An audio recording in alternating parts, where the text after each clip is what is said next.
quelque chose de concret, donc n'hésitez pas.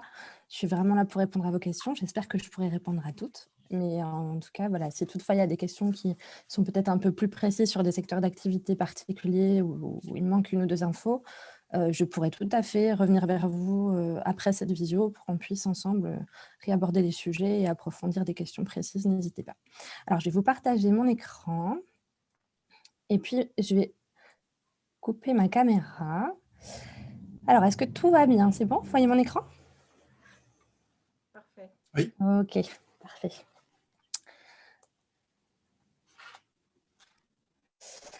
Alors, donc, je vais vous présenter un petit peu l'association du Mouvement français pour la qualité à Besançon. Donc, cette asso, comme je vous l'ai dit, elle a 30 ans maintenant. Et à l'heure actuelle, nous comptons 160 structures qui sont toutes engagées dans une démarche qualité.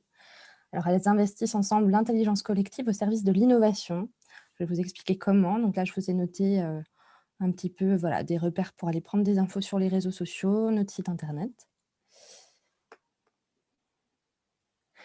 Alors, quand on parle d'intelligence collective, en fait, cet asso, c'est un réseau voilà, de personnes qui travaillent ensemble. C'est vrai que le chargé qualité dans une entreprise est souvent un peu isolé. Des fois, il fait un peu office de gendarme. Il va voir les gens qui ne respectent pas forcément bien les process. Bon, voilà, il n'est pas toujours bien vu. Et par rapport à son patron aussi, bon, il est là pour le rappeler un peu à l'ordre sur certaines choses. Donc, c'est vrai que c'est des gens qui sont parfois un peu isolés sur leur poste. Et nous, on leur donne l'occasion de rencontrer leurs pairs et puis de travailler ensemble sur des sujets et puis des problématiques qu'ils rencontrent dans leur quotidien de travail. Alors, donc le MFQ, concrètement, qu'est-ce que c'est? Donc je vais vous présenter 3 axes. Donc dans un premier temps, on propose des événements de sensibilisation, donc toute l'année. Alors bien sûr, d'habitude, il y a beaucoup de présentiel, mais on s'est adapté comme tout le monde. Donc en ce moment, il y a pas mal de webinaires et de choses qui se font à distance. Mais on a aussi des ateliers à la CCI régulièrement, des after-work. Dès que ce sera possible, on va recommencer. Le MFQ, c'est 13 clubs. Donc voilà, ces fameux clubs qui donnent la possibilité de se réunir pour travailler et créer des outils. Voilà. Donc il y a un club RSE, notamment. Et ensuite, le troisième axe qui est très important, c'est qu'on a parmi nos adhérents des consultants experts qui proposent d'accompagner les entreprises dans leur démarche qualité. Donc la RSE notamment, mais pas seulement. Voilà, il y a aussi d'autres sujets. Et parmi ces 13 clubs, on a le club des auditeurs internes croisés qui permet de croiser les audits et d'avoir quelque part une grosse économie, parce que quand on veut faire intervenir un auditeur, c'est vrai que bon, voilà, c'est toujours un peu onéreux. Bah là, c'est gratuit. On est vraiment dans une démarche gratuite pour la plupart des réunions et des rencontres qu'on met en place. Voilà, donc l'esprit, c'est ça. Une adhésion annuelle et puis après, tout est gratuit. Alors ensuite, concrètement, dans le quotidien d'une entreprise, à quoi on sert? Eh bien, on va faire de la veille d'information économique au plan régional, mais aussi au plan national. On va vous permettre, comme j'ai dit, d'échanger avec vos pairs. On a des gens vraiment très, très différents. Nos adhérents, vous allez trouver des grands groupes comme par exemple Flaubert à Besançon, mais il va y avoir aussi des gens qui sont en réorientation professionnelle, des consultants, des petites entreprises. Enfin, voilà, on a aussi des établissements de formation. Enfin, c'est très, très varié. Donc, ça permet aussi de croiser ce réseau-là. Donc, on accompagne dans la démarche qualité, on propose des audits croisés gratuits, on crée du lien, comme l'a dit Raphaël tout à l'heure, c'est vrai que c'est important hein, de maintenir le lien, surtout dans la période qu'on connaît. On crée des outils, des ouvrages, des serious games pour se former, donc des événements de sensibilisation, le mois de la qualité en novembre, là il va y avoir aussi un gros événement au moment de la semaine du développement durable en septembre par exemple. Donc on propose forcément de l'amélioration continue et puis des idées pour organiser un petit peu de team building dans votre entreprise. Et on est en train de devenir organisme de formation avec une certification Calliope pour 2022. Bon courage. Oui, j'ai tellement je suis en train d'entamer ça et que c'est flippant. Mais heureusement, j'ai un groupe de travail de consultants qui vont se charger de ça, mais effectivement, c'est énorme. Alors, donc la RSE au MFQ, c'est une activité qui nous occupe beaucoup. Donc, on a 4 clubs qui sont en lien avec la démarche qui sont à disposition de nos adhérents. Donc, le premier club, c'est le groupe de travail RSE. Donc ce club, c'est des entreprises qui sont déjà engagées dans une démarche et qui se réunissent pour parler de leur expérience, qui montrent par exemple, leur rapport RSE annuel, enfin qui sont là, voilà, pour échanger. Il y a des thématiques tout au long de l'année et puis voilà, ils alimentent, ils posent les questions quand il y en a besoin, et cetera. On a le club des experts RSE, donc c'est ces fameux consultants experts qui vont accompagner, les entreprises, heu, dans leur démarche. On a le club Carbone 2051 qui vient de commencer, qui vient de se lancer, qui est là pour proposer des solutions concrètes et locales pour accompagner les entreprises dans la réduction de leur empreinte carbone. Voilà, donc c'est un peu que ça a l'air un peu immense comme ambition, mais en fait, voilà, c'est très, très concret et c'est ça, il y a une belle dynamique qui démarre. Ensuite, le Tu veux club dire, par là, Camille, je me permets de oui, dis-moi? t'interrompre. Tu veux dire que, une fois qu'on est, au sein de votre mouvement, on a la possibilité de choisir, l'une ou l'autre des groupes que vous proposez? Oui, en fait, c'est vraiment en fonction du temps qu'on a. C'est-à-dire souvent les gens ils disent: «Oh là là, c'est super cet asso, mais moi j'ai pas beaucoup de temps». Bon, bah, voilà, il y a par exemple le club carbone, c'est 2 heures par mois avec peut-être un peu de préparation quand on veut apporter des choses au groupe. Mais voilà, c'est comme ça à peu près et puis si on veut, participer aux 4 groupes parce qu'en ce moment on a pas mal de temps et qu'on a vraiment envie de s'enrichir et cetera, c'est tout à fait possible. Voilà, c'est juste l'adhésion de départ et puis après, c'est à vous de construire, je dirais, votre parcours dans l'asso et d'aller un petit peu à la rencontre des pilotes de groupe qui sont là aussi pour vous intégrer et puis, vous apporter, un maximum de réponses à vos attentes. Et donc pour le 3e club, donc c'est le club ISO 37101. Alors attention, c'est les gros mots. Donc là, on parle de territoire résilient, donc c'est accompagner les territoires pour améliorer leur impact sur l'environnement. Donc c'est un club à dimension Grand Est puisqu'on est en train de mettre en place des conventions avec nos collègues alsaciens et lorrains et on est très, très content de travailler avec eux sur ces sujets-là notamment. Donc pareil, bah, plus on est de fous, plus on rit, j'ai envie de dire, hein. Donc voilà, c'est des gens, aussi qui ont leurs propres problématiques sur le terrain, qui viennent alimenter les discussions et quand on nous parle de territoire résilient, c'est vrai que nous, on travaille à l'échelle de notre région et plus il y a de gens d'ailleurs, plus ça apporte de richesse aux échanges. Donc c'est top. Et puis du coup, Ah, bah, il nous tarde de savoir, qu'est-ce que veut dire, responsabilité sociale? ah ah! Des entreprises sociétales et environnementales, hein. On y vient, on y va. Et donc juste, pour terminer, donc la RSE, nous, on fait figure d'experts RSE. On travaille avec la région en partenariat, on est très, très proche, du collectif RSE régional. On travaille aussi, avec notre, association sœur qui fonctionne, de la même façon à Dijon, qui s'appelle FQP. Voilà. Alors, qu'est-ce la la responsabilité sociétale et environnementale des organisations?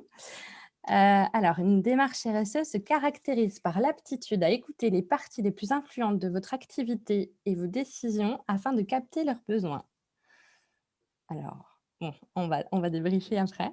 Avec comme objectif de mettre en œuvre des actions efficientes capables d'atteindre des effets bénéfiques tant sur le plan économique que social et écologique.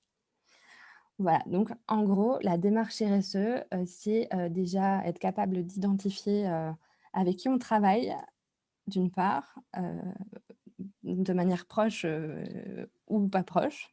Quelle est la sphère d'influence de notre entreprise? De pouvoir interroger, les gens qui font partie de cette sphère d'influence dans le but, d'atteindre nos objectifs parce qu'évidemment une entreprise voilà, elle veut être compétitive, elle veut, gagner des parts de marché, elle veut voilà, s'améliorer et cetera et bah, la RSE, c'est le prisme du développement de l'entreprise au travers d'une valeur, forte, de vouloir avoir un effet bénéfique sur son environnement social et écologique. Alors, on a beaucoup parlé, là, dans les présentations, tous autant que vous êtes, enfin presque, hein, même si vous n'avez pas forcément employé le terme. Vous avez beaucoup employé le terme, de valeur, ou vous l'avez abordé d'une certaine façon. Et bah, effectivement, quand on se lance en RSE, on parle avant tout de valeur. Donc pourquoi s'engager, en RSE? Alors déjà parce qu'on a, au fond de soi-même, je dirais, quelque chose qui nous parle là-dedans et pour porter cette démarche, bah, il faut déjà, j'ai envie de dire un déclic quoi, personnel, de se dire: «Bah, en fait, j'ai envie d'être en phase, à titre personnel, je mets en place telle et telle, action, telle et telle pratique dans ma vie personnelle» et bien, dans mon entreprise, c'est la même chose. Alors, on peut se dire: «Oui d'accord, mais c'est un petit peu compliqué, à quoi ça va me servir concrètement?» Il y a des vrais bénéfices. Les bénéfices, ça va être, ceux-là, donc vous allez pouvoir déjà maîtriser vos risques. Pourquoi? Parce que quand on est capable d'échanger avec, enfin, dans la sphère d'influence de l'entreprise, on est déjà dans quelque chose où, on a une certaine agilité, on a une capacité d'anticiper tout un tas de choses. Ensuite, on va développer des synergies territoriales et sectorielles, puisqu'on se rapproche du local, donc il se passe des choses en plus. On réalise des économies, forcément, puisqu'on se questionne sur notre impact sur l'environnement, donc on modifie notre façon de consommer. On améliore l'image de marque, et la notoriété. On sait qu'en ce moment, le consommateur est quand même de plus en plus éclairé, donc évidemment, quand on a, travaillé ces questions-là, qu'on est nous-mêmes persuadés de l'importance de ces questions-là et qu'on sait les mettre en valeur, la démarche et ce qu'on a mis en place pour, améliorer notre impact, ça joue énormément sur notre image. On gagne en compétitivité parce que du coup, on devient plus agile, plus capable. On sait que, pendant la période, covid notamment, les entreprises qui étaient engagées RSE ont eu beaucoup moins de mal à passer en mode télétravail, à se retrouver à travailler à distance dans des conditions des fois un petit peu, au début, voilà, telles qu'on les a connues, un peu dans l'urgence et cetera. Et bien, les entreprises RSE ont eu moins de mal à passer à cette étape-là et finalement avaient déjà mis en place des choses et la confiance était déjà établie et cetera. Il y avait beaucoup plus de fluidité. Voilà et puis, fidéliser, recruter, fédérer, motiver. Bien sûr que, quand on se questionne sur, par exemple, la satisfaction client et cetera, quand on a une certaine transparence, quand on fait attention à toutes ces choses-là, eh bien, les gens, ils reviennent vers nous, tout simplement. Quand on est, bien positionné, qu'on a amélioré notre image, on a plus de facilité à attirer des talents, à recruter et puis ensuite, je pense qu'un salarié qui est dans une entreprise qui, est en phase aussi avec ses valeurs et cetera et bien, ça le motive. Voilà, il y a une espèce d'envie de s'investir et cetera, qu'on retrouve. Après, il semble par rapport à ça qu'il va falloir par contre que l'entreprise, communique largement, hein, sur ses valeurs parce que Tout à fait. On bien de va les v définir, mais Ouais, l'importance, voilà, tout sur à fait. Tout à d'accord. fait. De toute façon, l'entreprise, quand elle se lance dans une démarche RSE, elle ne peut pas le faire toute seule. Enfin, je veux dire, le chef d'entreprise ne peut pas faire ça tout seul. C'est pas quelque chose qui se fait dans un bureau, voilà, fermé, non. Le but, c'est vraiment d'ailleurs, on va le voir après, on va aborder la question de l'ISO 26000 qui est la norme, qui a fixé les principes de la RSE. Donc c'est une norme qui n'est pas certifiable, tout simplement parce qu'on part du principe que cette démarche, elle est, basée sur le volontariat. On ne va pas la récompenser par une certification. Mais dans l'ISO 26000, il y a une partie communication. C'est-à-dire que, j'en ai parlé tout à l'heure, la RSE, on doit communiquer dessus. On doit faire un rapport annuel. On doit, par exemple, sur notre site, mettre une page où on va dire: «Ben voilà, moi, je suis engagée. Ma démarche RSE, c'est, passer par une entreprise pour, tout ce qui est traitement de mes déchets, une entreprise de réinsertion». Enfin voilà, c'est mettre en valeur aussi ce qu'on fait parce qu'on imagine en RSE et ça paraît évident que plus on communique là-dessus, plus on promeut aussi les bonnes pratiques. D'accord. Par contre, tu parles de réfléchir à de pas être tout seul justement dans cette réflexion. Là, par exemple, ce soir, on a une majorité d'entreprises individuelles. Oui, Donc comment tu peux leur conseiller par rapport à cette démarche de réflexion? une entreprise individuelle, elle doit forcément passer, enfin j'imagine, très souvent, elle passe par, des fournisseurs, elle passe, par des partenaires et on n'est jamais seul quoi quand on se lance dans une entreprise et forcément, on a cette sphère d'influence dont j'ai parlé et on doit, à un moment donné, échanger avec ces gens-là et mettre en place des choses, pour travailler cette réflexion et cette démarche. Je vais vous expliquer après plus en détail. D'accord. Alors, donc l'ISO 26000, je viens de vous en parler et les objectifs du développement durable. Donc là, c'est la partie un peu lourde, mais voilà, je vous en parle quand même parce que c'est la base. La norme ISO 26000, donc elle a été créée en 2010, élaborée, sur la base des 7 questions centrales qu'on va voir juste après, avec chacune leur domaine d'action. Donc ces questions centrales, elles contribuent à la création des objectifs du développement durable de l'ONU en 2015. Donc voilà, si je vous dis tout ça, c'est juste parce que c'est important de fixer que la démarche RSE, c'est quelque chose d'international. C'est vraiment, une volonté, à l'ONU de mettre en place des choses, pour améliorer les conditions, de travail. Voilà, donc les objectifs du développement durable, ils couvrent l'intégralité des enjeux du développement durable tels que le climat, la biodiversité, l'énergie, l'eau, mais aussi la pauvreté, l'égalité des genres, la prospérité économique ou encore la paix, l'agriculture, l'éducation. Enfin voilà, ça touche beaucoup, beaucoup de choses. Tous les pays doivent mettre en œuvre l'intégralité des actions. Donc il y a un engagement, hein, vraiment, de chaque pays, avec le même degré d'ambition, tout en tenant compte de la variété des situations, parce qu'évidemment, tous les pays ne sont pas dans la même situation, et voilà, on est bien conscient de ça. Mais en tout cas, ils doivent approcher. Et ce qui est important dans cette démarche RSE, c'est que finalement, là, on parle à l'échelle des pays, mais quand on travaille la RSE aussi dans une entreprise, déjà, ce qu'on a au départ, c'est l'état d'esprit. C'est dire: «Bon, bah, voilà, cette année, j'ai avancé là-dessus au niveau RSE. L'année prochaine, je vais avancer encore sur ça». Et c'est de dire: «Ben, j'ai une dé j'entame une démarche RSE et je suis dans cette volonté». Et on a bien conscience qu'on n'aborde pas toutes les questions centrales d'un coup, qu'on ne va pas faire la révolution dans une entreprise tout de suite, à tous les niveaux. Mais en tout cas, on y travaille et on a l'état d'esprit de départ. Alors, la fameuse ISO 26000, donc elle nous parle de 7 principes de comportement. Donc les 7 principes de comportement, je vous ai fait la petite liste. Donc vous avez la redevabilité, la transparence, le comportement éthique, la reconnaissance des intérêts des parties prenantes. Donc les parties prenantes, on en a parlé, hein, c'est toute cette sphère d'influence de l'entreprise, mais pas seulement, ça va être aussi ses salariés. Enfin voilà, c'est tous les gens qui, à un moment donné, vont interagir avec l'entreprise. Alors, le respect du principe de l'égalité, la prise en compte des normes internationales de comportement et évidemment, bien entendu, le respect des droits de l'homme. Alors, les 7 questions centrales, on en parle beaucoup, les voilà. Donc, la première, au centre, la gouvernance. Ensuite, les droits de l'homme, relations et conditions de travail, environnement, bonne pratique des affaires, protection du consommateur, contribution au développement local. Oui. Non, j'allais dire, par rapport à la gouvernance de l'organisation, peut-être tu peux, Ouais, alors je vais toutes peut les aborder les unes après d'accord, les autres. excuse-moi. OK. Donc, Non, voilà, pas de souci, hein, je vais toutes les aborder, puis bien les définir et puis vous dire à quoi ça sert de les traiter. parfait. Alors, la responsabilité sociétale et environnementale ou comment repenser l'écosystème de notre entreprise. Alors, comment ça? Qu'est-ce que ça veut dire? Ça veut dire que quand on va travailler en collaboration avec toutes les parties prenantes de la structure, on va pouvoir affirmer son positionnement responsable et renforcer l'impact dans toute sa sphère d'influence. Donc, les parties prenantes, qu'est-ce que c'est? Donc là, j'ai un petit peu défini. Donc, ce sont les acteurs qui interagissent avec les entreprises. Il s'agit à la fois des collaborateurs, mais aussi des fournisseurs, des clients, les pouvoirs publics, les syndicats, etc., hein. Ça peut être BGE aussi, hein. Ces parties prenantes peuvent participer à sa vie économique, donc les salariés, les clients, les fournisseurs, les actionnaires. Observer ou influencer son comportement en interne ou en externe, donc les syndicats, les ONG.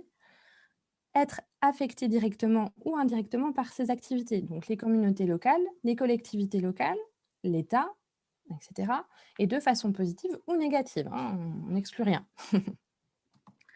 Donc là, je vous ai mis un petit schéma qui existe, voilà, qui est un peu très qualité celui-là, mais vous voyez comme ça une illustration de ce que je viens de vous expliquer. Et tu aurais un exemple concret, pratique à nous donner pour illustrer? Une Bah, expérience que tu as déjà eue, oui, bien sûr.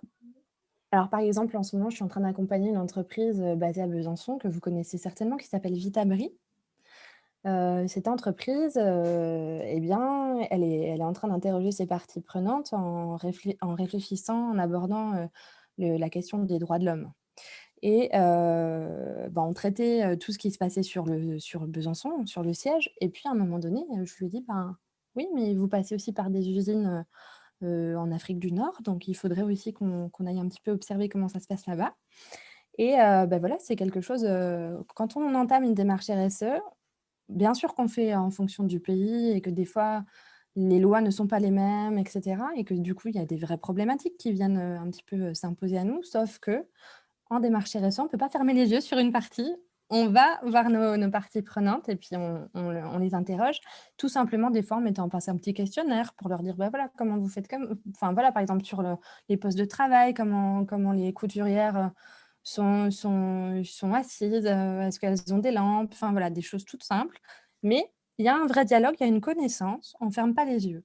Et puis, un autre exemple concret, par exemple, on travaille avec, une entreprise qui, en ce moment, a mis en place, des portes ouvertes pour accompagner les établissements scolaires à une meilleure connaissance de sa structure pour recruter plus tard, mais aussi pour être force de proposition par rapport à tout ce qui est alternance, etc.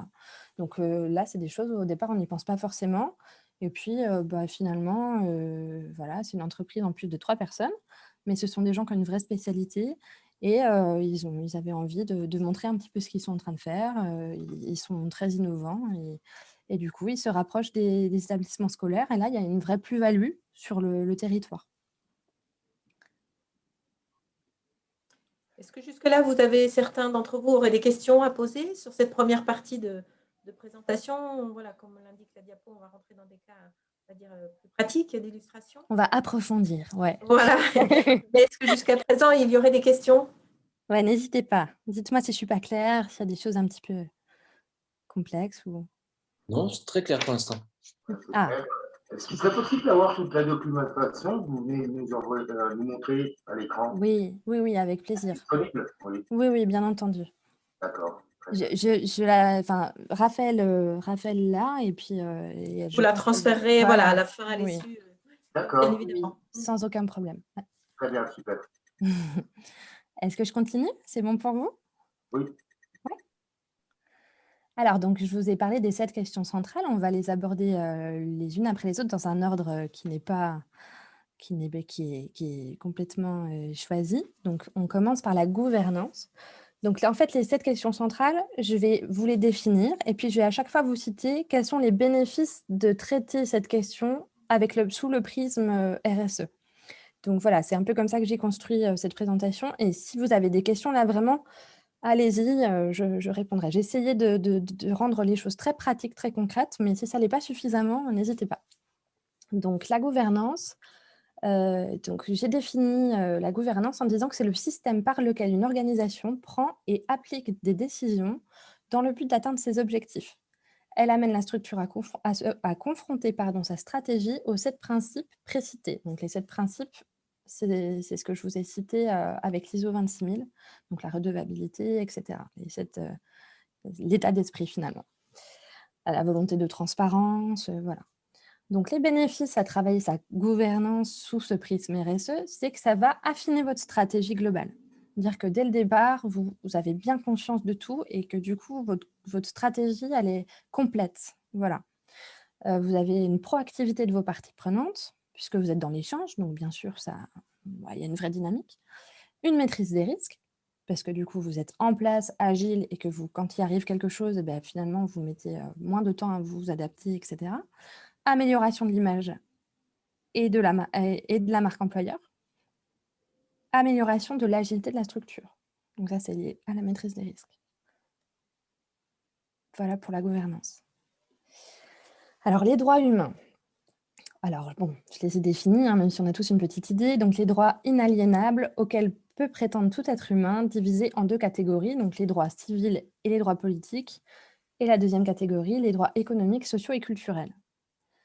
Alors, quand on traite les droits humains sous le prisme RSE, les bénéfices, c'est évidemment en premier lieu prévenir les risques liés au manquement aux droits de l'homme.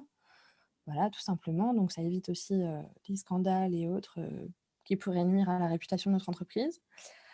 Le lien de confiance avec les parties prenantes, parce que forcément, hein, quand on est quelqu'un de respectueux et qu'on met en place quelque chose de sain avec l'ensemble de nos parties prenantes, il y a une vraie confiance qui se crée, quelque chose de vrai. On améliore la réputation de la structure. Et puis, ça nous permet tout simplement de rester référencé comme prestataire qui peut répondre au cahier des charges des donneurs d'ordre sensibles à ce sujet. Je pense notamment à tout ce qui est appel d'offres publics, et cetera. Je pense que dans l'architecture notamment, on peut être un petit peu confronté à ça, mais pas que, hein, il y a plein d'autres sujets, mais voilà, je pense à ça. Alors, les relations et conditions de travail. Donc, les relations et conditions de travail, elles sont cadrées par l'Organisation internationale du travail et par la réglementation en vigueur. Donc, de toute façon, il y a déjà une base. En RSE, cela regroupe tous les sujets touchant aux politiques et aux pratiques liées au travail au sein d'une structure, y compris en cas de sous-traitance. Donc, comme je vous disais pour Vitabri, notamment, on ne va pas faire interroger les gens dans leur pratique que chez nous, on va aussi se poser la question de chez nos sous-traitants, comment les choses se passent. Alors, les bénéfices, ça va être le bien-être au travail, plus d'engagement et de cohésion de nos salariés, une amélioration de la marque employeur, parce que forcément, quand un employeur met en place cette démarche-là, on se sent à l'aise avec lui, on se dit qu'il a un vrai qu'on compte à ses yeux, que finalement notre bien-être, notre capacité à nous épanouir sur notre poste de travail, c'est important pour lui. Donc nous, on se sent aussi en phase avec cette relation-là. On fidélise et puis on attire les jeunes talents au même titre que au même titre, pardon, quelqu'un voulait intervenir? Non? Alors, au même titre que, en RSE, quand on est estampillé RSE, on attire, des consommateurs qui sont éclairés. Je pense que les jeunes aujourd'hui qui sortent d'école, ils le sont aussi éclairés et qu'ils auront plus de difficultés d'aller dans des entreprises où on n'a pas forcément, réfléchi à toutes ces questions-là aujourd'hui. Surtout qu'on est face à une génération qui a un peu moins peur de quitter son job. Donc, voilà, des fois, c'est un gros plus quoi de pouvoir, avancer cette carte-là. Et puis en termes de dialogue social, puisque du coup, on a mis en place, plusieurs, pratiques, plusieurs démarches, par rapport au bien-être de notre structure et cetera et à tout ce qui est formation, à tout ce qui est, voilà, on veille à une meilleure employabilité, de nos salariés également et puis tout ça, ça permet d'avoir un dialogue social, apaisé et continu. Alors, il y a plusieurs personnes qui en ont parlé. Bien sûr, en responsabilité sociétale et environnementale, on traite de l'environnement et donc on va simplement se poser enfin simplement, c'est une grande question, mais on va aborder cette question de quelles sont les conséquences physiques, biologiques, géographiques et en termes de biodiversité de notre activité. Donc ça veut dire évaluer les impacts des décisions et des activités de notre structure sur l'environnement. Alors les bénéfices, il y en a plein. Le premier, ça va être l'amélioration du cycle de vie du produit, puisqu'on va réfléchir à choisir, voilà, vous avez parlé pas mal d'éco-conception, donc vous savez, pour la plupart, vous savez un petit peu de quoi il s'agit, mais on va réfléchir à avoir un produit plus durable. On va faire appel à plus d'économies circulaires, on va faire des économies financières, puisqu'on va réduire les coûts, on va réduire les boucles logistiques également avec des achats locaux. On va réduire les risques de pollution accidentelle. Je parle notamment de situations un peu parfois de soucis dans l'industrie, etc. Et puis, on va être plus éco-responsable. Voilà. Tu parles souvent, Camille, d'économie, de compétitivité dans tes Mhm. propos. Est-ce que pour ça, il y a des outils existants qui permettent justement cette analyse ou sur lesquels l'entreprise peut s'appuyer pour Alors, en RSE, évaluer les économies en question? en fait, comme vous l'avez compris, on part vraiment d'état d'esprit et de cette démarche globale de positionnement de l'entrepreneur. Donc, on ne va pas commencer par là. Mais on propose de diagnostiquer la société, la structure, en mettant en valeur certaines choses. Et puis là, dans le diagnostic qu'on fait, on a un outil qui s'appelle l'Alembic RSE, qui porte bien son nom, et qui permet justement de mettre en valeur les points sur lesquels il y a des efforts à faire, et puis de pointer un plan d'action pour améliorer. Voilà, alors après, les économies, vraiment, pour tout ce qui est indicateur vraiment financier, oui, il existe des outils, mais disons qu'on évite d'aller dans un premier temps vers ça. Même si c'est le plus concret et qu'on comprend très bien qu'une entreprise, dans un premier temps, elle se dit: «Non mais moi, je veux faire des économies». Bon, dans un C'est-à-dire, premier ça peut temps, être aussi une motivation, enfin, bien entendu, mais complémentaire, hein, à sa démarche. oui, oui. Mais c'est vrai qu'on prend souvent le travail à l'inverse, voilà. Mmh. Alors, pour les bonnes pratiques des affaires, donc on a abordé ça tout à l'heure, donc il s'agit de la loyauté des pratiques et cela implique un comportement éthique et transparent de la structure dans ses relations avec les autres organisations privées. Donc ça va être les partenaires, les fournisseurs, les clients, les concurrents. Tout à l'heure, quand on a abordé les 7 principes, l'état d'esprit de départ, on a abordé la question de transparence, on a abordé la question des lois, etc. Donc ça veut dire aussi qu'on se soucie de comment on va mettre en place nos relations et on va pas accepter le week-end dans le chalet à la montagne parce qu'on a fait un gros contrat et cetera. Donc tout de suite, ça nous repositionne dans quelque chose de plus sain. Et quels sont les bénéfices? Eh bien, tout simplement, quand on fonctionne de cette façon-là, on va optimiser nos process puisqu'on va avoir des partenaires qui sont là pour les bonnes raisons. On va innover puisque, voilà, encore une fois, on réfléchit plus en profondeur. Alors, il y a une meilleure confiance des partenaires. On répond aux exigences environnementales et sociales des achats publics. Et il y a la promotion éco-responsable et l'amélioration de l'image de marque, encore une fois. La bonne pratique des affaires, ça veut aussi dire que, par rapport à notre consommateur final, lui, il peut tout savoir. Si on est en RSE et qu'on a très envie de traiter toutes les questions centrales et qu'on traite cette question centrale en particulier, on va faire en sorte d'avoir des étiquettes où tout apparaît.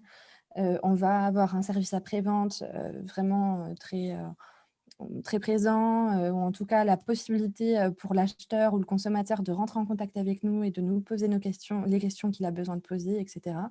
Et vraiment l'important, c'est cette transparence et cette proximité pour qu'il y ait vraiment cette sensation de confiance et de transparence. Voilà. Alors la protection des consommateurs, donc on y vient. Donc les structures engagées RSE tiennent compte des intérêts des consommateurs, donc ça va être les personnes individuelles ou groupes utilisant le produit ou le service qu'elles fournissent. Alors, quels sont les bénéfices? Bien, tout simplement, on les connaît bien, donc on répond à leurs attentes. On communique après la vente, donc ce que je viens aussi de vous décrire. On fidélise parce un client ou un consommateur satisfait, il y a très peu de chances qu'il aille voir ailleurs. On met en place cette fameuse confiance, encore une fois, des partenaires et des investisseurs. Et puis, on innove via l'éco-conception notamment. Par contre, là, dans tout ce que tu évoques, au niveau bénéfice, ça peut s'apparenter à un type d'entreprise classique finalement. Qu'est-ce qui est vraiment différenciant? Parce que l'entreprise, elle, va se poser dans tous les cas, Je quelles suis qu'elles soient, désolée, je ces t'entends pas questions-là. très bien, Raphaël. J'ai un petit souci de son.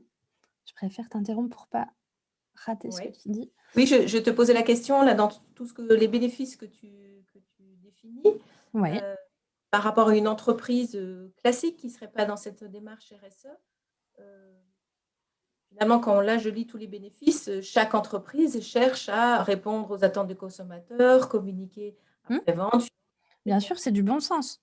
Mais la démarche RSE, de toute façon, en fait, ce qu'il faut se dire, c'est que c'est du bon sens. Quand on est entreprise, soit que ça fait des années qu'on a notre entreprise ou quoi, ou qu'on la démarre, eh bien, on s'est déjà posé souvent toutes ces questions. Alors, on les a peut-être pas abordées toutes en profondeur, on a peut-être survolé certaines questions, on a peut-être apporté plus d'attention à une question qu'une autre, bien entendu, mais c'est du bon sens, la RSE. Il y a pas C'est pas quelque chose qui va révolutionner vraiment, le mon enfin la vision de l'entreprise. C'est simplement tenir compte de cet état d'esprit de départ pour approfondir les choses et être vraiment dans quelque chose de global, je dirais. C'est une stratégie nouvelle. Et un J'aurais une question. affichage peut-être, oui. Pardon? Ah, pardon. J'aurais une question. En fait, je me pose Oui? une question sur comment, dans les entreprises, avec tout, enfin, les sujets sont vastes. Ouais, tout à fait. Comment les gens, en fait, dans les entreprises, arrivent à prendre conscience face aux critères habituels économiques? Comment vous procédez? Enfin, c'est une question peut-être que vous aborderez plus tard, mais ça m'interroge. J'essaie de faire la connexion entre tous ces sujets qui sont vastes et puis à comprendre concrètement comment ça se met en œuvre, ou bien est-ce Mmh? qu'il y a des étapes, combien de temps ça dure, Bien etc. sûr, bien sûr. Alors, j'ai envie de vous dire, la RSE, plus tôt on y réfléchit dans les étapes de création de l'entreprise et plus c'est simple finalement. Puisque quand on a cette volonté de départ, par exemple, on va acheter que des ampoules LED, on va faire attention au tri des déchets, enfin voilà, il y a plein de choses qui vont se mettre en place dès le départ parce qu'on a l'état d'esprit et qu'on met en place des choses. Or, si ce n'est pas le cas et qu'on a déjà commencé notre activité depuis un certain temps et qu'on veut mettre en place une démarche, eh bien, on va généralement se faire accompagner ou si on ne se fait pas accompagner, on va prioriser.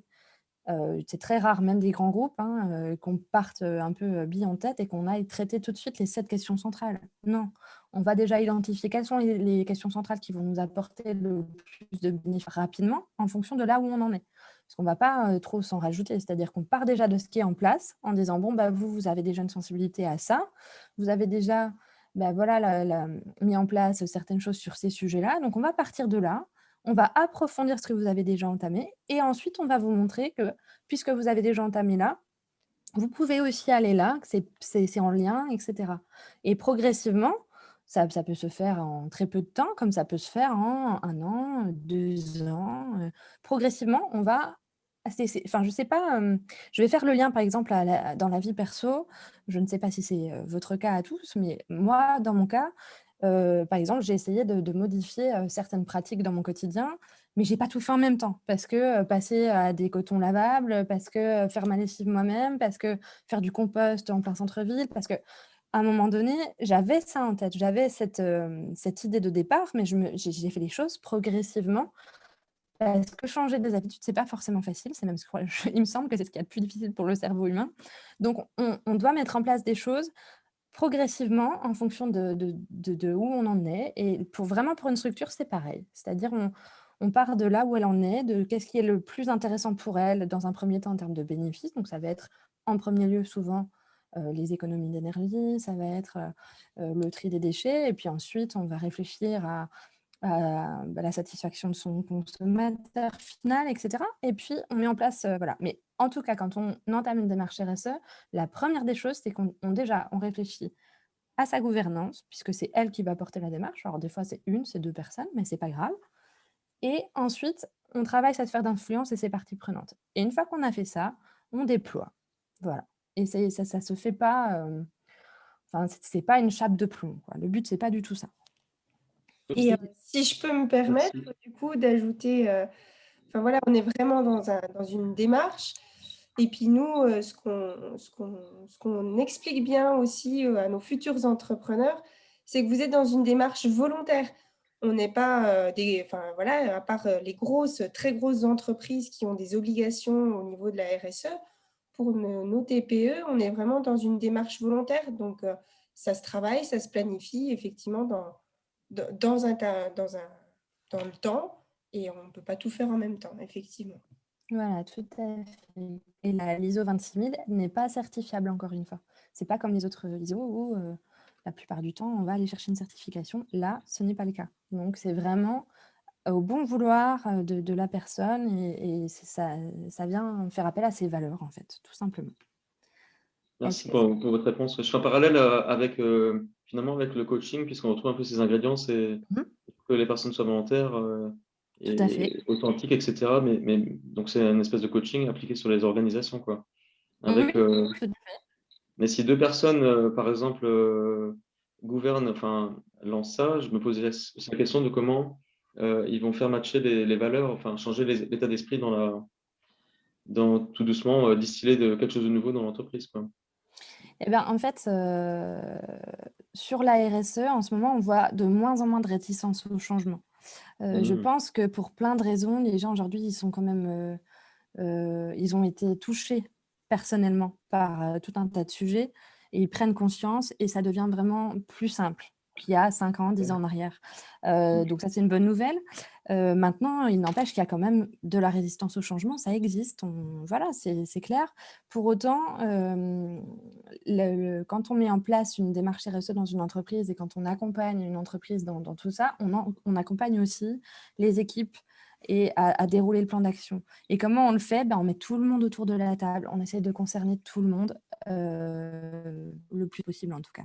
Et de donner un rôle aussi, quand on porte une démarche RSE dans une entreprise, qui démarre, des fois on va voir des profils qui sont pas du tout chargés de qualité, qui sont à des postes, où on n'aurait pas imaginé que ça puisse être une personne qui prenne en main cette démarche RSE et puis finalement, parce que c'est ses valeurs, parce que lui, il porte déjà des choses dans sa vie personnelle, et cetera, il se sent prendre ce rôle dans l'entreprise et on va se dégager, des qualités, des compétences en plus de ce qu'on pouvait connaître dans nos salariés et c'est des belles découvertes et des très bons moments. Voilà, où on voit que les gens s'engagent et en plus, ils trouvent vraiment du sens finalement à mettre en place ces choses-là. J'ai une entreprise dernièrement qui m'a appelée et qui m'a dit: «Ouais, bah, maintenant, à chaque fois qu'on fait quelque chose, ils me font un petit clin d'œil. Ah bah, ça, c'est RSE». Bah oui, voilà et je pense que ça parle quand même aux gens maintenant. Ouais, enfin, j'essaye d'être positive, mais c'est vraiment le retour qu'on m'en fait, en tout cas. Super, merci. Mais je vous en prie. D'autres questions? Non, c'est bon? On poursuit? Alors, donc on a parlé des protections des consommateurs et maintenant, on va parler contribution au développement local. Donc moi, c'est une question centrale que vraiment j'aime beaucoup aborder avec les entreprises. Alors, qu'est-ce que ça veut dire? C'est comment la structure est-elle investie et engagée dans son écosystème territorial? Donc, une structure engagée RSE s'engage à faire appel aux ressources situées sur son territoire et à être proactive pour le dynamiser et l'enrichir. Alors, les bénéfices de traiter cette question centrale en RSE, ça va être une reconnaissance sur le territoire.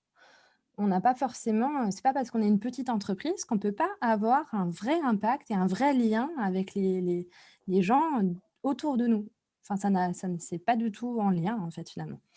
Peu importe la taille de l'entreprise, on peut très bien contribuer à tout un tas de choses sur le plan local. Donc, autre bénéfice, le lien de confiance avec les partenaires locaux, donc partenaires au sens large, impact positif sur l'économie locale, l'éducation et la culture. Donc, on a abordé tout à l'heure la question de prendre des stagiaires ou de mettre en place des alternances, et cetera. La culture, ça peut être aussi, bah, voilà, moi je suis mécène pour la Rhodia, j'ai une petite structure, mais pour autant, je propose des ateliers, des portes ouvertes, et cetera. Ou je ne sais pas, je suis fan de foot, donc je soutiens le club de foot de mon village, c'est aussi possible. Donc la promotion de faire local, parce qu'on estime qu'une entreprise qui va bien, qui rayonne, qui a cette, image RSE et cetera, beh, ça met aussi en valeur, ce qui se passe sur le territoire. Un partage de richesse avec la communauté locale. On essaye de payer les impôts, là où on est, et cetera. Attractivité et dynamisation du bassin d'emploi local. Ça veut dire qu'une entreprise qui va bien, qui crée de l'emploi, eh bien ça dynamise, l'ensemble du bassin. Voilà. Alors, j'ai ajouté cette petite slide qui me semblait importante. On a déjà bien abordé ça, mais je me lance dans la démarche RSE puisqu'elle enrichit mon projet, pérennise ma croissance et renforce mon positionnement. Les questions centrales, lorsqu'elles sont traitées sous le prisme RSE, permettent toute l'amélioration de la performance de la structure ainsi que celle de son image. Mais attention au greenwashing. Lorsque vous vous engagez pleinement en RSE, vous gagnez une véritable différenciation, vous recrutez plus facilement, vous êtes aligné avec vos valeurs et avec celles de vos clients. Voilà, donc on sait très bien que cette RSE, des fois, elle est pas mal malmenée par des grosses entreprises ou même des plus petites, mais en tout cas, souvent, on se dit: «Ouais, enfin, c'est bien beau», mais clairement, on sait très bien que si on gratte un peu, on s'aperçoit que c'est pas si RSE. Voilà, donc Ça nous, s'appelle du marketing. évidemment Ça mais bien s'appelle sûr, du marketing. bien sûr, ça s'appelle du marketing, sauf qu'on a compris qu'on peut faire du marketing avec la RSE, sauf que, aujourd'hui, il est important quand on aborde ce sujet-là, de faire appel encore une fois au bon sens, aux valeurs et de mettre en place quelque chose de sain dans ce rapport à la RSE. Alors bien sûr, vous allez me dire, il y a des entreprises qui, si elles ne sont pas labellisées ci ou ça, elles peuvent pas se positionner sur des gros marchés, donc évidemment elles vont y aller alors qu'elles ont pas forcément les valeurs. Bah oui, c'est un fait. Sauf que nous, de notre côté, en tant qu'experts RSE, on se dit: «Bon, on sait très bien qu'ils n'y seraient pas allés sans ça, mais l'essentiel, c'est qu'ils y aillent et qu'ils améliorent leur impact». Voilà. Malgré tout, en dehors de tout ça, on fait du marketing, oui, mais sachez que ça marche de moins en moins bien le greenwashing. On est de plus en plus éclairés, vous le savez vous-même. On va beaucoup plus souvent se renseigner avant d'acheter. On regarde, quels sont les labels, qu'est-ce qu'il y a derrière et cetera. Il y a même, je vais vous montrer, des solutions maintenant pour, sortir juste de ce côté label et avoir un côté plus démocratique pour aborder un peu la notation prise ou des services qu'on utilise. Mais voilà, en tout cas, je pense que chacun, en tant que consommateur ou en tant que créateur d'entreprise, en tant que porteur de projet, on doit tous se responsabiliser. Et quelque part, la RSE, elle est là juste comme socle, mais c'est l'humain quoi, qui est au centre de tout ça. Alors, je viens d'en parler. Donc, il s'agit des labels RSE. Donc, il y en a par dizaines. Donc, on ne va pas du tout tous les voir ce soir. Ce n'est pas intéressant. Mais en tout cas, si vous avez des questions, n'hésitez pas, encore une fois. Donc moi, je vous les ai classés en 3 groupes, en 3 grandes familles. Alors, vous avez les généralistes, les sectoriels et les thématiques. Donc les généralistes, vous les reconnaîtrez peut-être. Donc vous avez Bicorp, vous avez Lucie, vous avez e-engagé RSE, EcoVadis. Donc ça, c'est vraiment des labels qui vont reconnaître l'ensemble des sujets RSE et l'ensemble de la démarche RSE d'une entreprise. Ensuite, vous avez les sectoriels qui s'adaptent à des secteurs bien déterminés, donc le commerce, le BTP, l'alimentaire, le textile, tout ce qui est enseigne, etc. Là, j'ai mis le label aussi ESS pour les structures à fort impact social. Ensuite, les labels thématiques. Donc, ça valorise les structures qui sont engagées sur certains sujets plus précisément, comme par exemple, vous allez avoir le numérique responsable, vous allez avoir le bien-être au travail, la diversité, tout ce qui concerne aussi les achats responsables, avec le label qui est tout en bas à droite. Voilà, et puis le respect de l'environnement, donc celui qui est en haut à gauche. Mais pour le ramener aux entreprises, là, par exemple, de ce soir, peut-être toutes n'auront pas la possibilité d'acquérir et un label. Comment est-ce qu'elles peuvent faire pour valoriser finalement leur engagement avant éventuellement l'acquisition d'un label? Est-ce que tu as des conseils Bien pratiques par sûr. rapport à ça? Quand vous vous engagez dans une démarche RSE, on vous demande de structurer votre communication. Ça veut dire qu'à un moment donné, vous vous positionnez en étant une entreprise engagée RSE. Ça veut dire que sur votre site internet, vous allez faire apparaître cette démarche. Vous allez, si vous faites une petite brochure, quelque chose qui va vous permettre de démarcher commercialement vos potentiels clients, vous allez aussi faire apparaître que vous êtes respectueux de telle et telle façon. Vous pouvez,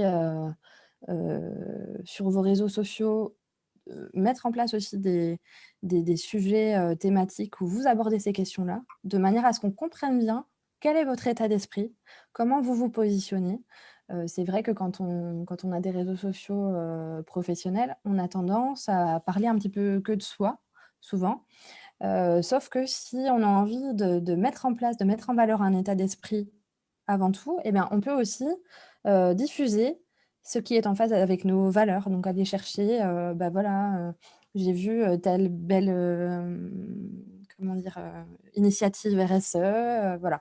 C'est aussi vous, en tant que personne, vous engager auprès d'autres, créer des liens avec des autres structures qui sont dans la même dynamique. Voilà. Et puis, en parler autour de vous. C'est très important. On sous-estime parfois le bouche à oreille et les échanges tout simples entre les gens. Mais la RSE, c'est aussi ça. C'est aussi vous reconnecter avec les gens, être capable de dialoguer sur ces sujets qui vous sont importants.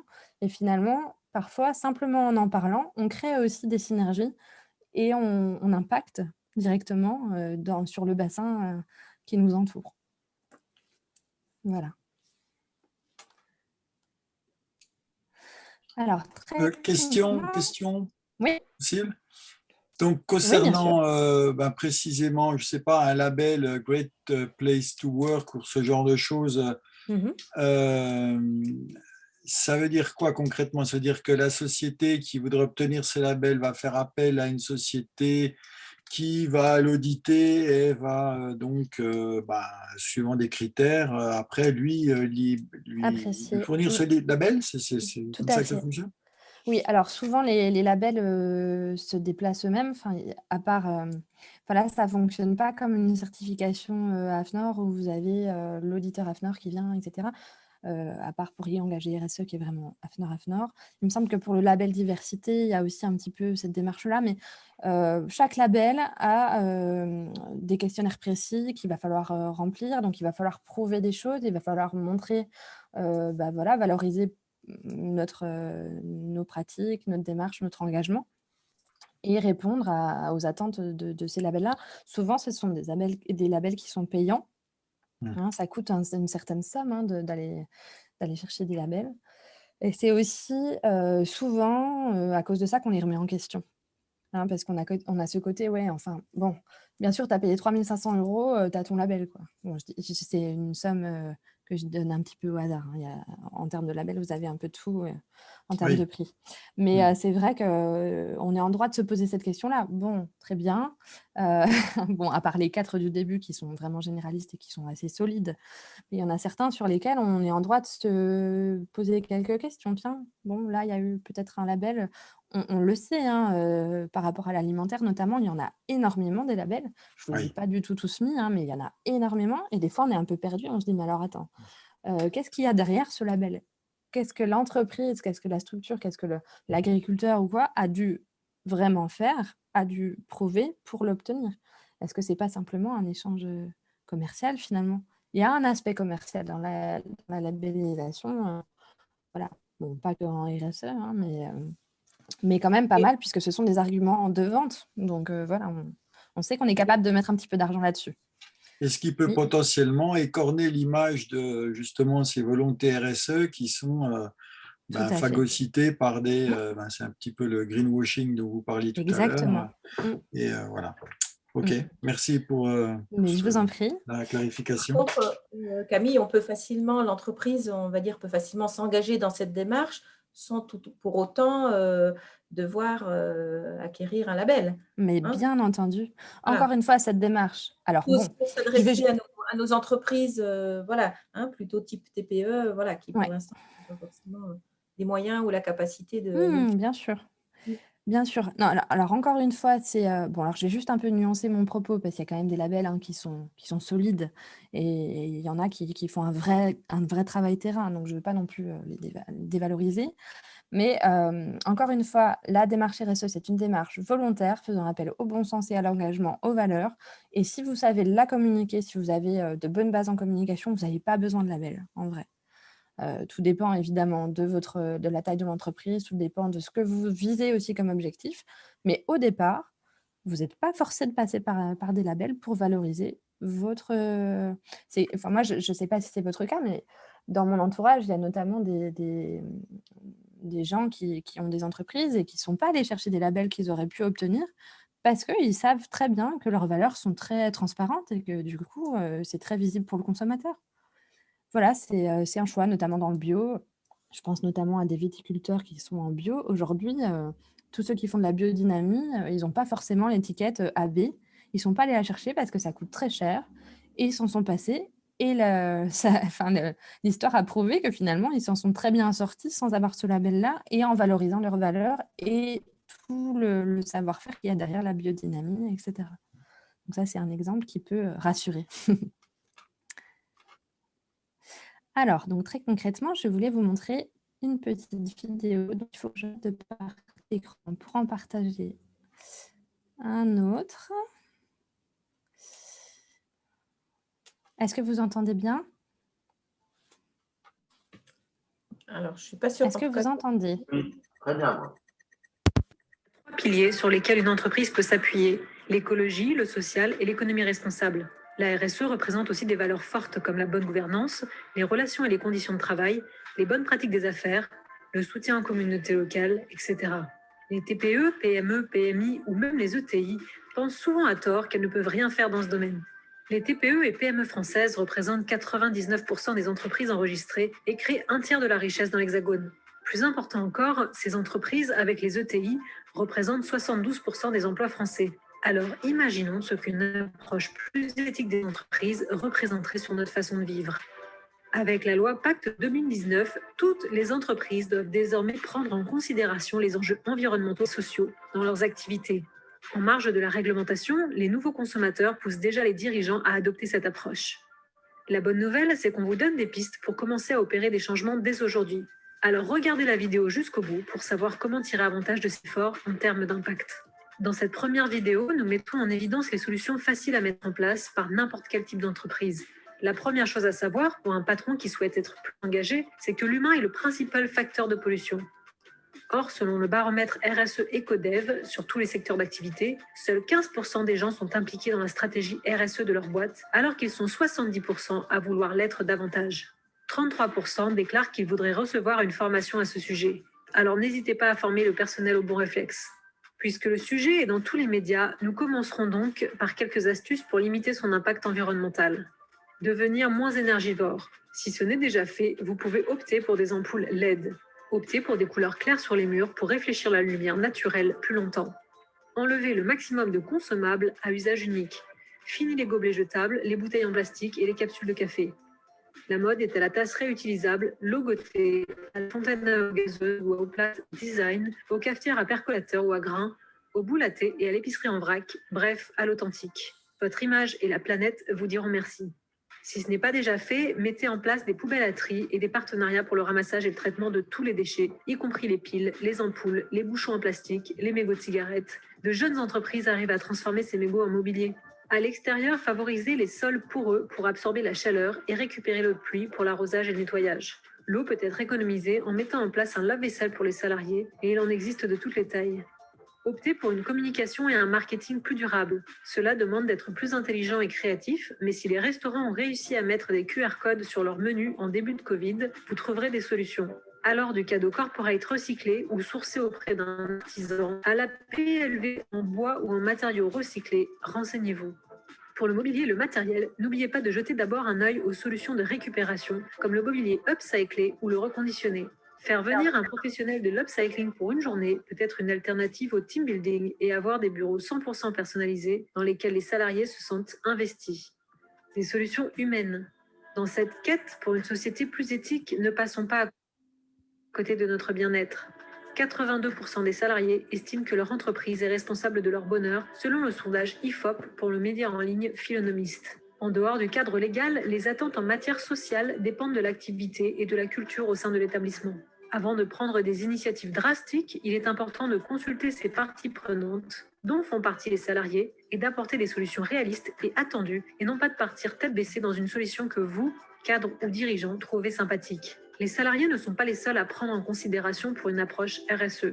Il faut aussi prendre en compte la contribution à la société, accueillir des jeunes en formation sans les exploiter, abolir la discrimination et traiter les personnes avec égard et politesse.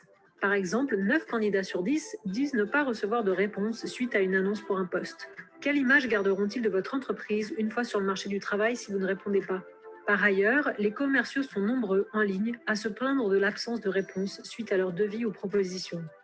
Pour une bonne réputation, vous pouvez commencer par répondre à toutes vos parties prenantes avec courtoisie. Les communautés locales. Avant de financer une ONG internationale ou de proposer de planter un arbre à l'autre bout du monde, renseignez-vous sur les initiatives de quartier que vous pouvez soutenir, comme des associations sportives ou éducatives. Il en existe des centaines que vous pourriez sponsoriser. Vous gagnerez en sympathie localement et cela peut amener de nouveaux partenariats ou de nouvelles opportunités. Par ailleurs, ces efforts seront visibles et vérifiables bien plus facilement que des opérations lointaines. Selon le sondage BVA sur la RSE, 78% des Français souhaiteraient voir des preuves concrètes de l'engagement RSE des marques et 64% des cadres et professions intellectuelles supérieures estiment que les entreprises ne sont pas honnêtes quand elles disent s'engager en faveur de la société ou de l'environnement. La RSE et l'économie. Sans doute le volet le plus méconnu de la RSE, tant son concept semble abstrait pour beaucoup. Comment fait-on rimer éthique et économie de nos jours ? Rien de plus simple. Les délais de paiement les plus courts sont constatés en Nouvelle-Zélande avec 47 jours, aux États-Unis ou en Allemagne. En France, ils sont de 73 jours. À l'international, ce délai s'est raccourci d'1 jour, tandis que dans l'Hexagone, il s'est rallongé de 2. Si vous voulez être considéré comme un acteur économique éthique, commencez par payer vos factures dans les temps. Selon l'Observatoire français des délais de paiement, 40 PME mettent la clé sous la porte chaque jour à cause de ce problème.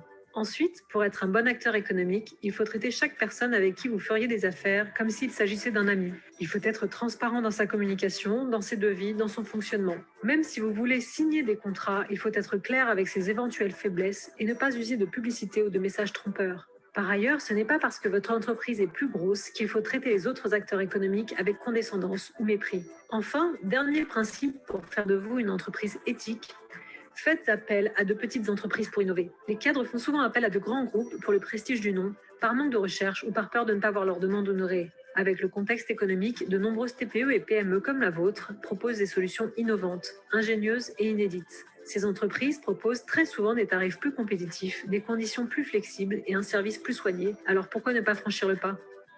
Quelle est la clé pour que ces efforts portent votre petite entreprise ? Présentez ces efforts dans votre communication, sur vos réseaux sociaux. Soyez transparent sur votre site pour encourager les autres parties à considérer ces solutions et engager une communauté autour de vos valeurs. Attention, nous avons dit présenter, pas vous répandre en cherchant à tout prix la reconnaissance ou des retombées médiatiques et économiques, surtout si vos initiatives ne sont pas quantifiables en termes d'impact. Cette communication est encore plus efficace si ce n'est pas vous qui en parlez, d'où l'importance de chérir ses parties prenantes et sa réputation, y compris sur le net. Pour que nous développions des vidéos plus détaillées sur les dispositifs étatiques, encourageant les PME et ETI à opter pour la RSE, n'hésitez pas à nous le dire en commentaire. Alors, voilà cette petite vidéo qui a bien, je pense, illustré tout ce que je vous ai expliqué. Donc, juste, je vous mets une petite info sur la compagnie sur l'entreprise qui crée ces vidéos que je trouve très, très bien faites. Allez les voir sur YouTube, il y en a d'autres. Donc, c'est Rate a Company. En fait, leur approche, c'est de dire que ces labels, comme on les a abordés tout à l'heure, ils nous questionnent, en tout cas, voilà. Des fois, on n'a pas toujours confiance. Et leur approche, c'est d'aller noter nous-mêmes, en tant que citoyens, consommateurs, d'aller noter nous-mêmes les services et les entreprises auxquelles on a affaire dans notre quotidien. Donc, c'est assez intéressant, c'est assez novateur, et puis c'est très démocratique, donc moi, ça me parle toujours. Donc voilà, c'est Rate a Company, allez-y, c'est assez intéressant. Ce que je propose, c'est que j'enverrai en même temps que le support, voilà, un lien directement dans la Et en fait, confirmation que je vous enverrai. le lien est dans le support, donc normalement, tu as Ok, tout à côté. ça marche. Ouais.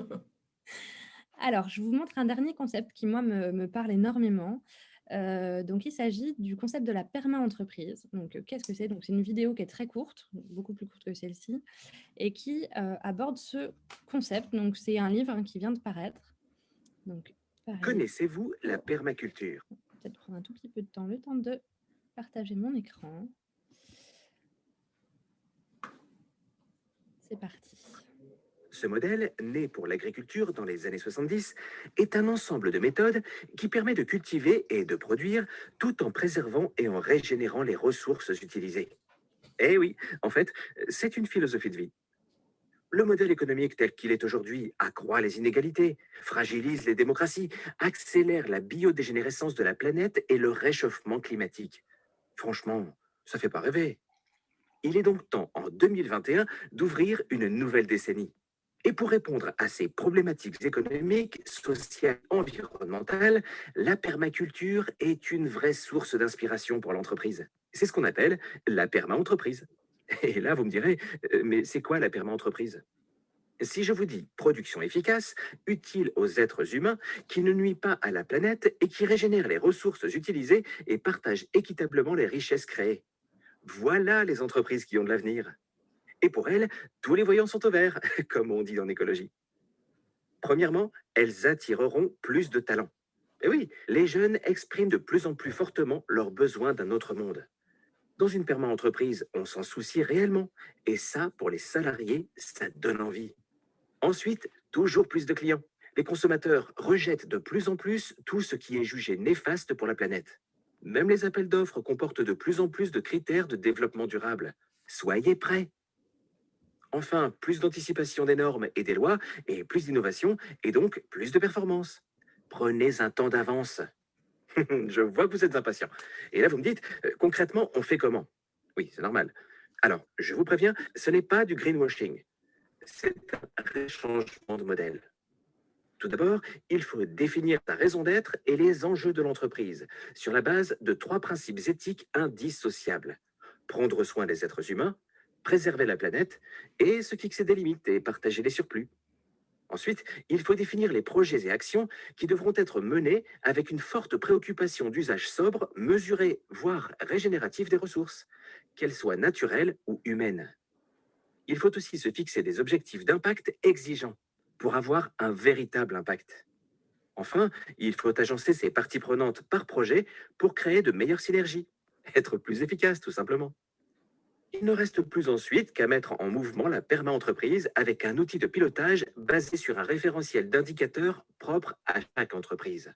Si on résume, la perma-entreprise, c'est par exemple régénérer le bien-être physique et mental des collaborateurs, leur employabilité, préserver la planète en vue d'une contribution nette et positive de carbone, se fixer des limites et mieux partager ses résultats financiers. Chez Norcis, ils expérimentent ce modèle. Et la bonne nouvelle, c'est que Sylvain Brozard, son PDG, a décidé de partager son expérience dans un livre. Un véritable guide pratique, complet, qui va vous permettre à vous aussi de faire évoluer votre entreprise au service des grands enjeux du 21e siècle. Les 10 prochaines années vont être déterminantes pour l'évolution du monde. Aujourd'hui, je souhaite partager le modèle de père d'entreprise avec toutes celles et ceux qui souhaitent s'en emparer et être acteurs pour une évolution positive du monde. Je m'adresse particulièrement aux chefs d'entreprise qui, par leur lucidité, rendront l'entreprise performante, mais également engagée à la hauteur des enjeux du monde. Les générations futures, les jeunes qui nous entourent, nous attendent avec inquiétude. Faisons en sorte que dans quelques années, ils soient fiers de nous car nous aurons eu le courage de remettre en question et notre vision et nos pratiques d'entrepreneuriat. Alors, on se lance? À vous de devenir perma-entrepreneur. Voilà pour cette petite vidéo de complément. Alors, je vais terminer ma présentation. Peut-être chacun d'entre vous, vous voyez des applications possibles au niveau de vos différentes activités? Moi, difficilement. Je fais de la permaculture, justement. J'en suis à ma 5e année et puis ça marche très, très bien, très, très fort. Mais au niveau de mon entreprise, je ne vois pas trop. Qu'est-ce qui vous manque comme… Je ne sais pas, j'utilise du cuir. Bon, j'utilise du cuir à tannage végétal principalement, issu de France, d'Italie maximum. Là, je veux recycler des chambres à air, des pneus de vélo. Mais voilà, je vois pas, je comprends pas le concept. L'idée déjà de faire de la réutilisation de produits qui seraient normalement des déchets, c'est déjà une démarche, voilà, Ouais. c'est déjà une démarche D'accord. responsable, j'ai envie de vous dire. Ouais. Après, pour aller plus loin, il y a certainement des choses que vous pouvez aborder avec un expert en éco-conception, par exemple, ou avec des gens qui peuvent vous aiguiller pour peut-être aller faire ça plus près de chez vous, par exemple aussi. Ouais. C'est ce que je fais déjà, oui. Bon, voilà, vous êtes déjà… Je ne savais pas. Je ne savais pas. Après, vous pouvez vous interroger sur votre impact, en fait, les différents impacts que votre entreprise est là, et là, voir qu'effectivement, vous avez déjà limité pas mal vos impacts, Oui. mais peut-être qu'il y a des choses où il y a à s'améliorer en s'interrogeant sur ces différents impacts. Voilà. J'essaye, je fais du tri dans mes déchets parce que bon, en céleri, je fais beaucoup de fauteuils club, beaucoup de rénovations. Et je trie tous mes déchets. Il y a les agrafes, il y a les clous que je trie, les déchets de cuir que j'essaye de redonner soit à des écoles ou des choses comme ça pour les travaux pratiques, etc. quoi. Et donc, ça veut dire, ça sous-entend une vraie proximité. Ça veut dire que si vous êtes dans l'échange avec ces gens-là, que vous dialoguez, tout à fait. que vous essayez de savoir de quoi ils ont besoin, qu'est-ce qui peut leur servir. Et ça, c'est déjà une démarche, un positionnement qui est vraiment très RSE finalement. En tout cas, je tiens à souligner ce que vous avez dit il y a une minute. Vous avez dit, ah, mais ça, je le fais déjà. Et bien, sachez tous autant que vous êtes que très souvent, quand j'arrive dans une entreprise pour l'accompagner RSE, j'entends ça et je trouve ça super. Parce que finalement, on prend conscience, la RSE, en fait, on en fait déjà. Mais bien sûr, on en fait déjà, bien sûr. Alors, des fois, on n'a même pas questionné nos valeurs ou quoi, c'était du bon sens. On s'est dit, ouais, mais en fait, ça, c'est mieux comme ça, c'est plus économique et c'est plus sain et on l'a mis en place. Et puis, c'est très beau. Dans l'exemple de j'habite dans une micro-ferme isolée. J'ai tout transformé en permaculture parce que j'y connaissais rien au début, donc j'ai des problèmes de dos. Donc, c'était beaucoup plus facile à mettre en place. Bon, le début est difficile à mettre en place, mais les fruits du travail sont très rapidement récompensés. Bon, je dis pas que je suis en auto, j'arrive pas, il faut que j'aille quand même en course, hein, on va pas se voiler la face, ça fait trop de On est dans une région pas facile pour ça aussi. Oui, c'est ça. C'est vraiment très joli, tout le monde me le dit, ils trouvent ça très beau. Je suis curieuse, j'aurais bien voulu voir des photos. J'avoue que je suis toujours très curieuse de ça, moi je trouve ça fascinant. Vous pourrez visiter mon entreprise, et puis du coup, je vous ferai visiter mon jardin. Avec plaisir. Avec grand plaisir. Florence, je me permets, vous qui aviez l'interrogation de venir plutôt par curiosité ce soir, est-ce que vous avez l'impression d'avoir eu des réponses à vos questions ou que votre curiosité est en partie satisfaite? Oui. Moi, c'est pareil. Je me dis, voilà, je suis très contente d'avoir appris, voilà, d'avoir eu les informations. C'est vrai que la perma-entreprise me parle beaucoup. Les concepts, alors la permaculture, je me lance, donc voilà, pour moi, c'est nouveau. Mais j'aime beaucoup l'idée. Depuis quelque temps, j'ai une idée qui me trotte, qui n'a rien à voir du tout avec mon activité. C'est le fait de, de récupérer les déchets enfin les déchets.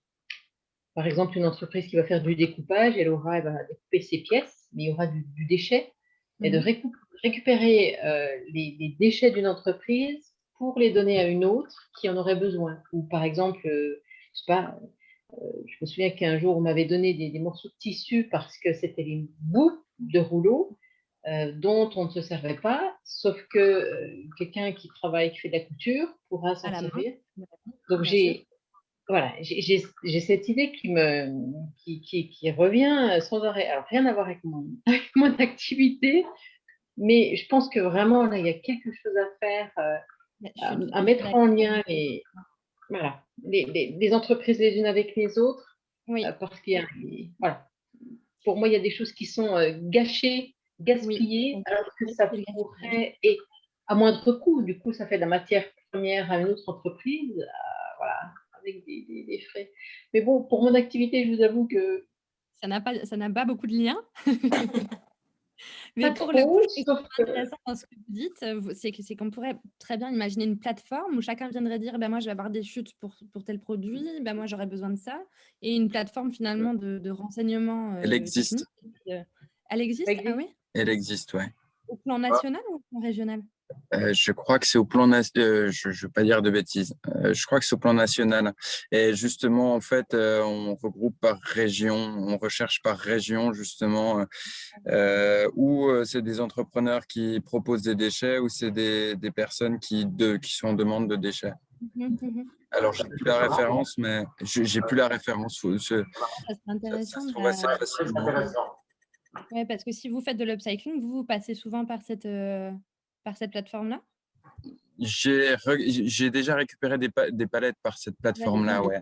Ouais, c'est super. Et ça fait écho, moi, à un échange que j'ai eu avec un syndicat qui gère les déchets et qui cherche effectivement des filières de transformation et de réutilisation des déchets. C'est le cas de la palette qui envahit les déchetteries et qui aussi, souvent dans les entreprises, n'est pas recyclée pour toutes les palettes qui ne sont pas aux normes, enfin à la norme. Tout à fait, ouais. Et du coup, il y a des choses qui sont en train de s'organiser dans les différents environnements pour réutiliser un maximum les choses. Alors, au Club Carbone 2051 du MFQ, on vient juste de commencer, mais il y a un des buts, des objectifs, c'est de recenser ces initiatives-là sur notre territoire. Donc, ça va être ce genre d'initiative-là, on va faire une sorte de répertoire voilà, pour pouvoir mieux connaître et diffuser un maximum toutes ces initiatives, parce qu'il y en a beaucoup et c'est difficile d'aller faire une veille, parce que quand on est tous les jours dans son travail, etc., on manque de temps pour ça.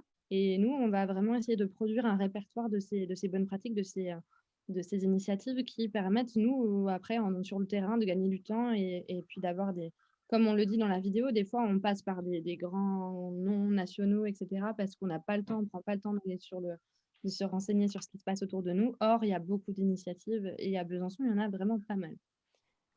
Oui, d'ailleurs, je rebondis, Camille, au niveau justement national, la Franche-Comté se situe comment par rapport à cette démarche? Alors aujourd'hui, c'est un peu difficile en fait, toutes les régions ne sont pas ultra transparentes sur c'est très politique finalement, la RSE. Nous, on a la chance d'avoir une volonté politique qui va dans ce sens, avec des accompagnements qui sont financés par la région. Donc nous, on est experts et on accompagne en ce moment, en situation de Covid, la région finance jusqu'à 80% l'accompagnement RSE. Donc, c'est vraiment une volonté politique. Donc là, forcément, quand il y a une volonté politique, il va y avoir des rapports, il va y avoir des choses qui vont être rendues publiques, etc. Mais ce n'est pas le cas partout. Donc, c'est vraiment pas facile d'aller un peu analyser ça.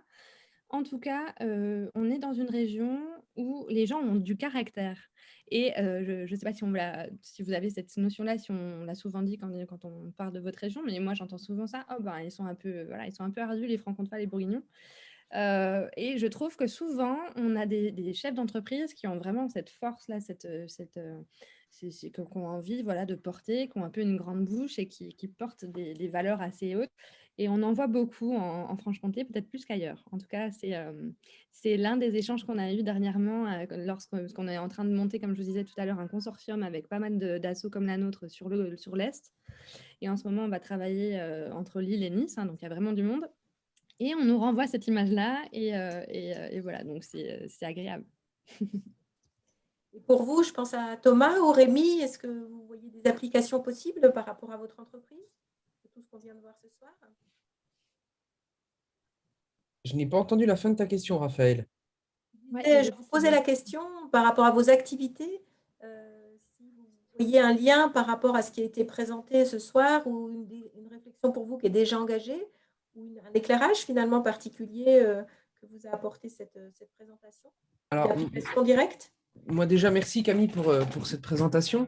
Effectivement, moi j'en ai déjà appris pas mal parce que c'est vrai que je n'avais pas j'avais pas tous les tenants et aboutissants. Pour moi, la RSE à la base, c'est c'est quelque chose, c'est une démarche un peu environnementale. Enfin, voilà, je l'ai plus dans cette démarche-là. Et puis quelque chose où les entreprises finalement respectent effectivement l'humain. Et je ne pensais pas que ça allait aussi loin. Et c'est vrai que c'est intéressant. Je réfléchissais tout à l'heure quand vous parliez, Camille, des audits, etc., quand vous avez fait celui de Vitabri, et je me disais, bah, tiens, si je devais étudier la démarche, la démarche RSE de chacun de mes fournisseurs, bah, ça pourrait être très intéressant parce que bah, finalement, on a tous, on a tous notre pierre à faire, notre pierre à apporter à l'édifice, et je me dis, ouais, finalement, il y a du boulot, quoi. Il y a du boulot. Mais donc, alors après, interroger nos fournisseurs ou les gens avec qui on travaille, souvent on ne les interroge pas sur les 7 questions centrales, on va fixer 1 ou 2 questions et puis on va mettre en place un petit questionnaire tout simple et ça permet une proximité et une meilleure connaissance et donc une vraie confiance. Et on y gagne après dans les dialogues avec eux. Enfin, vraiment, l'humain après s'en sent renforcer le caractère humain de notre vie professionnelle. Ouais. Ah, c'est pas surprenant. Enfin, moi, ça me surprend pas ce que vous me dites là. Mais c'est vrai que voilà, j'avais un aspect un peu moins, on va dire, aussi large de la RSE. J'avais voilà, des petites choses comme beaucoup, je pense, d'entre nous aujourd'hui. Mais ouais, c'est intéressant. Je suis content d'avoir suivi la formation. Émilie qui nous met un lien justement sur peut-être la start-up dont vous parliez de récupération. C'est ça, Émilie, hein? Ah oui, la plateforme. Ouais. Ah, très bien, super. Merci beaucoup. Oui, je ne sais pas si c'est celle-là. Voilà. Justement, moi, je l'ai recherché, je ne l'ai pas retrouvé. Ouais. Et je me dis justement qu'il y a des petites choses à faire à la BGE. Je tends une perche en même temps, là, j'en profite parce que. Oui, Rémi. Non, mais j'en profite. C'est de longue haleine. C'est un travail de longue haleine. Hein, voilà, je veux dire, on est quand même plusieurs, on déjeune, il y a quand même pas mal de pépins qui sont là, on déjeune le midi, il peut y avoir des restes, il peut y avoir, voilà, je pense à ça, les machines à café, etc., etc. Donc, voilà, je tends une petite perche, on ne sait jamais. Je me fais taper sur les doigts par les stagiaires. Je me fais taper sur les doigts par les stagiaires à chaque fois que je fais une formation RSE parce qu'à BGE, on n'est pas forcément très bon élève sur beaucoup de choses. Le papier dans les toilettes, enfin, il y a plein de choses. Ah, ça, c'était Covid. L'essuie-mains dans les toilettes en papier? Oui, parce qu'on fait du jetable en période Covid. Bah oui. En tout cas, Rémi, sachez qu'en ce moment, on est en train d'accompagner une agence AXA notamment. Et du coup, on le fait, c'est-à-dire qu'il y a des agences, des petites agences voilà, de proximité qu'on accompagnerait. On était très, très contents parce que c'est une toute petite entreprise. D'accord. Et c'est chouette de voir aussi que chacun prend un petit peu voilà, bien sûr. Vous avez fait ça auprès d'un agent? Oui. Ouais, sur Besançon? Non, c'est pas sur Besançon. Je crois que c'est à Morteau. Ok. Non, mais c'est intéressant de savoir parce que pour